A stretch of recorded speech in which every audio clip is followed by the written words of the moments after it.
Je vais parler d'un film d'horreur.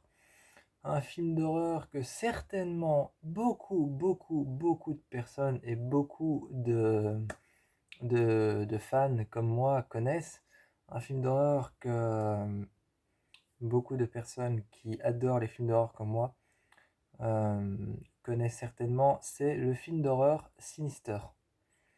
Alors, je vais parler de Sinister, mais j'avoue que la vidéo sera peut-être un peu courte parce que ça va peut-être un peu courte.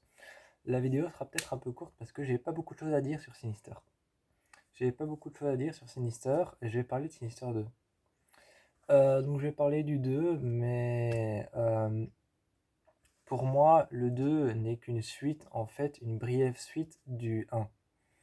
Pour moi, le 2 n'est qu'une brève suite du 1. Le 1, je l'ai ici, je crois.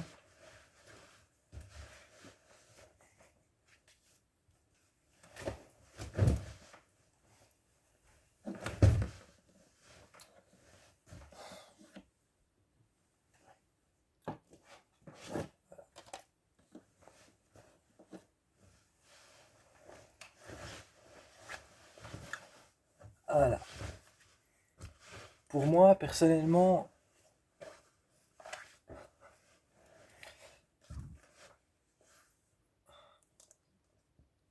j'avoue que personnellement, moi, le 1, le 1, je le trouvais déjà super bien. Je le trouvais vraiment réussi. En même temps, c'est par les producteurs de Paranormal Activity et de Insidious. Et je le trouvais vraiment bien parce que c'est avec Ethan Hawke. Ça va être, c'est avec Ethan Hawke. Donc Ethan Hawke qui a récemment joué dans le film Black Phone. Un super bon film d'horreur. Vraiment, Black Phone, un super bon film d'horreur, je vous le conseille. C'est un film d'horreur génial. Donc, c'est avec Ethan Hawke. Donc, je m'étais dit que c'était plutôt un film plutôt pas mal. Et le 1 est génial, mais pour moi, personnellement, le 2, le 2 c'est qu'une suite bref, en fait. En fait, c'est qu'une suite bref du 1. C'est, pour moi, le 2, j'ai pas vraiment de choses à dire. Je trouve qu'il est bien fait, il est pas mal, mais j'ai pas grand intérêt autour du 2 en fait. Le 2, je le regarde, mais pour moi, ce n'est qu'une suite reconstruite du 1. Ce n'est qu'une suite reconstruite du 1. Et le 1, je le trouvais déjà lui-même bien, et je trouvais qu'il n'y avait pas besoin d'un 2 en fait. Je trouvais qu'il n'y avait pas besoin d'un 2, et je trouve que excusez-moi, j'étais en train de regarder par les producteurs de Paranormal Activity, de Purge et Insidious, donc je me suis trompé. Mais je trouve que Sinister 2, en fait, il n'y avait pas besoin de faire un 2. Je m'explique. Je m'explique. En fait, dans le 1, on a une histoire plutôt bien avec un auteur de policier à roman, encore une fois un écrivain. Je l'avais dit dans les films où il y a des écrivains, les films d'horreur où il y a des écrivains sont toujours les meilleurs. Et donc on est sur un auteur de romans policiers qui s'appelle Ellison Oswalt, qui écrit un roman policier, en tout cas qui essaye d'écrire une suite à son roman policier qui avait fait un carton. Et donc c'était un best-seller. Et il essaye de faire une suite à son best-seller. euh, et découvre que dans cette maison, il y a eu un meurtre. Il y a eu un assassinat dans cette maison, il y a eu un meurtre. Il y a même eu plusieurs meurtres dans cette maison. Et va découvrir donc dans le grenier de la maison, il va découvrir une boîte noire avec des bandes vidéo qui sont datées et qui sont mises par ordre. Elles sont mises par ordre et datées par ordre chronologique par rapport aux dates. Et il va tous les regarder pour pouvoir s'inspirer pour son livre. Sauf que Sauf que il va réveiller une force maléfique. Il va réveiller une force maléfique, un démon qui s'appelle Bagoul. Et Bagoul va venir le hanter, hanter sa fille, hanter sa femme et, euh, et hanter cette famille dans la maison. Je trouvais que le film était bien. Déjà, je trouvais que le film était bien. Je trouvais que le un était très angoissant. Mais le deux en fait, ce qui m'énerve un peu dans le deux, je suis pas fâché contre le deux je l'adore. Je l'adore, j'avoue même que mes deux bandes vidéo préférées du film, c'est celle, vous verrez, hein, c'est celle, vous verrez dans le 2, mes deux bandes vidéo préférées du film, c'est celle où il y a la famille dans la grande maison qui fête Noël et ensuite qui se font enterrer dans le jardin sous la neige. Et celle où il y a une famille qui répare une cuisine avec leurs enfants et les parents. Tous ensemble, ils réparent une cuisine, ils la reconstruisent et ils se font électrocuter parce qu'il y a de l'eau par terre et qu'il a accroché les corps avec des câbles électriques. Ça, c'est ma préférée. Et il y en a une qu'on voit un tout petit peu que j'aurais aimé voir un peu plus. C'est une où il y a des personnes qui ont la bouche ouverte de force avec des engins qui gardent tes gencives ouvertes, qui gardent ta bouche ouverte. Et il y a une visseuse qui leur visse qui leur perce le palais. Et donc voilà, celle-là, on la voit qu'un petit peu, on la voit genre un tout petit peu parce qu'en fait, c'est un moment où l'un des deux garçons va regarder au travers de l'ouverture d'une porte. Et il voit un petit peu, il voit que son frère a finalement été choisi, a été choisi pour le remplacer, pour regarder les vidéos. Et j'aime beaucoup dans le 2 j'aime beaucoup le, dans le 2 j'aime beaucoup le, l'alchimie, l'alchimie qu'il y a entre, parce que c'est une alchimie très distante en fait. C'est une alchimie très distante et j'aime beaucoup ce genre d'alchimie très distante entre les deux frères jumeaux. Et l'un des frères jumeaux qui a été choisi pour regarder les cassettes, pour regarder les bandes vidéo sur la caméra. L'un des frères jumeaux qui a été choisi pour faire ça. Et l'un des frères jumeaux qui est un peu mis sur le côté.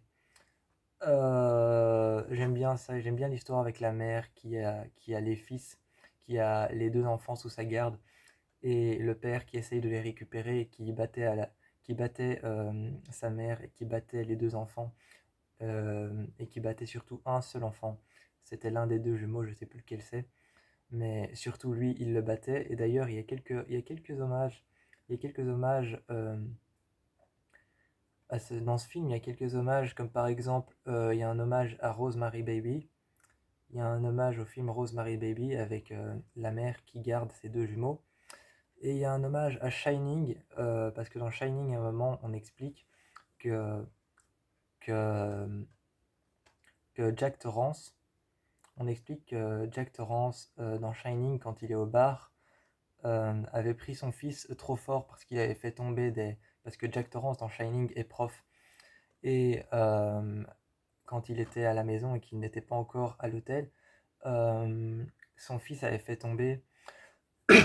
son fils avait fait tomber des copies par terre, les copies de ses élèves qu'il était en train de corriger.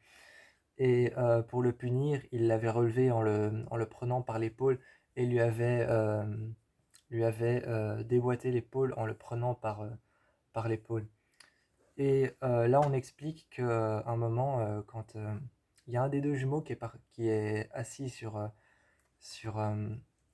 sur les escaliers devant la maison, sur le porche de la maison, il est assis sur le porche de la maison, sur les escaliers, et il y a le lieutenant, je crois que c'est un lieutenant de la police qui sort et qui regarde la jeune femme, Courtney, et qui dit c'est lui qui le battait, n'est-ce pas? Et là, ça fait un petit rappel à Shining. Parce qu'en fait, un moment, elle explique aussi, à l'intérieur, elle lui dit, oui, un moment, oui, il a été trop loin, il a pris, il l'a pris par l'épaule et il a été trop loin, il a été trop loin, il l'a battu au point de l'envoyer à l'hôpital. Donc ça fait une petite référence à Shining et une petite référence à Rosemary's Baby. J'aime quand même le 2, mais le 2 pour moi n'est qu'une simple réécriture du 1. Je vous encourage vraiment à aller le voir, je vous encourage vraiment à aller le voir parce qu'il est quand même beaucoup plus terrifiant et beaucoup plus trash, hein, beaucoup plus sinistre. Il est beaucoup plus sinistre, beaucoup plus trash, beaucoup plus hardcore et vraiment, je vous encourage à aller le voir, surtout pour ce massacre, surtout pour ce massacre qu'il y a eu dans l'ancienne église qui est juste à côté de la maison. D'ailleurs, le film n'a pas d'introduction comme Sinister 1.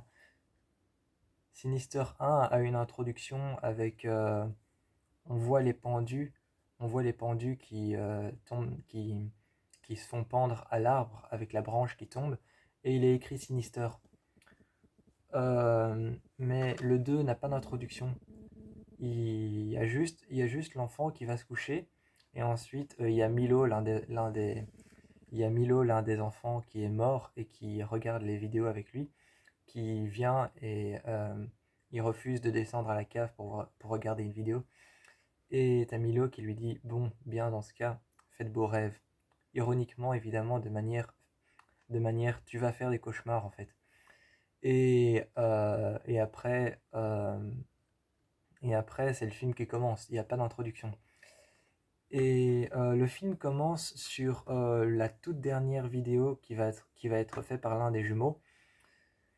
Le film commence par la toute dernière vidéo qui va être faite par l'un des jumeaux, et justement c'est le tout premier cauchemar qu'il fait dans le film, où ils sont accrochés à des croix, où sa mère est accrochée à une croix, et son père est accroché à une croix lui aussi, et où il tient la caméra comme ça, elle tourne et on entend le bruit de la caméra, et il est en train de hurler, et ça revient à plusieurs reprises, comme si la caméra s'arrêtait, puis reprenait, puis s'arrêtait, puis reprenait, comme s'il y avait un play-pause, play-pause, play-pause, et ça revient à plusieurs reprises devant lui, et il hurle, et t'entends son hurlement revenir, revenir, s'arrêter, revenir et revenir. Euh, donc voilà, donc je vous encourage quand même à aller le voir. Il y a un passage aussi où on voit le lieutenant de police aller à une église et demander à un prêtre s'il croit au surnaturel dans les endroits dans lesquels tu, euh, tu t'absous de tes péchés. Et donc, il demande à un prêtre aussi s'il croit au paranormal et tout ça. Donc, il y a quelques passages aussi qui sont un peu bibliques, contrairement au 1 qui n'avait aucun passage biblique. Le 1 qui n'avait aucun passage biblique, il y a le passage au début dans Sinister 2 où il va demander au prêtre à l'église s'il croit au paranormal.